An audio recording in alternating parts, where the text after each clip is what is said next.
लकड़ियों का भार लेकर और मन बोझिल मन से भी जैसे चलता आ रहा था, ठोकर लगी और कुएं में गिर गया लकड़ियों सहित। जाते ही कुएं में अपनी चिंता नहीं की, लकड़ियों को हाथ से ऊपर ले लिया और दीवार के साथ लगा लिया। कहते ये कहीं गीली ना हो जाए, फिर सांझ का लंगर कैसे बनेगा।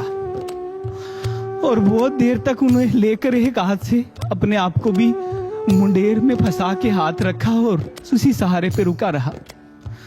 वहां जानी जान गुरु अर्जन देव महाराज अपने सिंहासन से अचानक खड़े होते।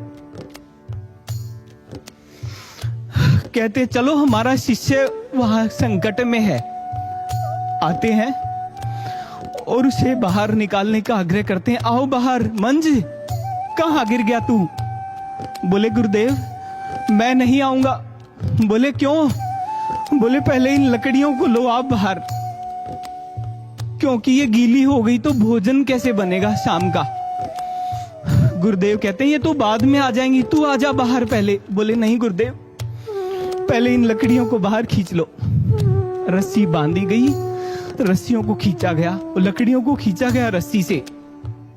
वो ईंटों को हाथ फंसा कर रुका हुआ है। बाद में रस्सा डाला गया, रस्से के सहारे उसे बाहर खींचा गया। खींचने के बाद गुरु के चरणों को पकड़ लिया। गुरुदेव आप मुझे अपने चरणों से दूर मत करना, इस गलती के लिए मुझे क्षमा करना। ठोकर लगी थी इसलिए मैं गिर गया, पर अपने मार्ग से मत गिरने देना गुरुदेव। ऐसी दया करना, ऐसी कृपा करना। बहुत प्रसन्न हुए गुरुदेव। कहते हैं चिंता मत कर, मेरा आशीर्वाद है, तेरा मार्ग सफल होगा, तो अपने मार्ग के लक्ष्य को प्राप्त करेगा। आशीर्वाद दिया श्री गुरु अर्जन देव महाराज ने और भक्ति सफल हो गई। इतिहास की ये घटनाएं हमारे समक्ष इसलिए रखी जाती हैं, इसलिए रखी जाती हैं कि आज हम भी उसी पथ पर हैं। हमारे कर्म हमें इस मार्ग से दूर ना कर दें, इसलिए सुनाया जाता है ये इतिहास की घटनाएं, कि इसे सुनकर समझें अपने जीवन में कि हम कैसे जी रहे हैं और कैसे जीने की आवश्यकता है। तभी हमारा गुरु प्रसन्न होता है, ये मार्ग सजता है। तो संत महापुरुष बता रहे थे, कभी धन सत्ता देते हैं और कभी दीनता देकर निमाणापन भरते हैं। गुरु के प्रति कृतज्ञता भाव भरते हैं हमारे अंदर, क्योंकि जन्मों जन्मों से मन की मैल लगी है, तो वो भाव गुरु के प्रति निर्मल नहीं हो पाता, और जो निर्मल मन है वही गुरु के प्रिय हो पाते हैं। इसलिए गुरु शिष्य के अंदर वो भाव भरने के लिए ये कृपाएं करता है, पर उन कृपाओं को समझना दूर, कृतज्ञता व्यक्त करना दूर, शुक्राना करना दूर।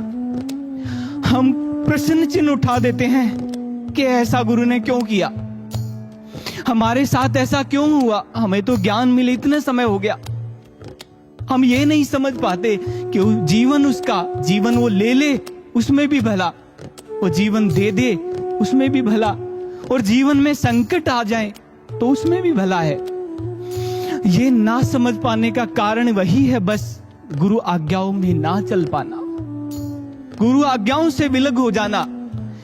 तो आशा है हम इस मार्ग पर सदा चलेंगे गुरु की आज्ञा में, और गुरु हमें अपने चरणों से सदा जोड़े रहें, ऐसी उनके चरणों में प्रार्थना करते हुए आइए संत समाज से आग्रह करते हैं, आगे वो हमें क्या समझाना चाहते हैं, आइए श्रवण करते हैं। है रूप अनेक कृपा के, कभी जय कभी हार कराते। हैं रूप अनेक कृपा के, कभी जय कभी हार कराते। प्रभु का निर्दोष विधान, प्रभु का निर्दोष विधान, देखो कब क्या क्या करते हैं। राम नित कृपा करते हैं। कोई समझे रे कोई समझे, भक्त सुजान राम नित कृपा करते हैं। राम नित कृपा करते हैं। राम नित कृपा करते हैं। संत समाज हमारे समक्ष इस भक्ति रचना के माध्यम से समझाना चाहते हैं कि उस राम की कृपा अनेक है, कृपा करने के माध्यम भी वो अनेक चुनता है। अनेकों तरह से कृपा करता है गुरु। जब भगवान गुरु रूप में आता है तो वो अनेकों तरह से कृपा करता है अपने शिष्य के जीवन में, और उसे समझने के लिए वही श्रद्धा और समर्पण की आवश्यकता है।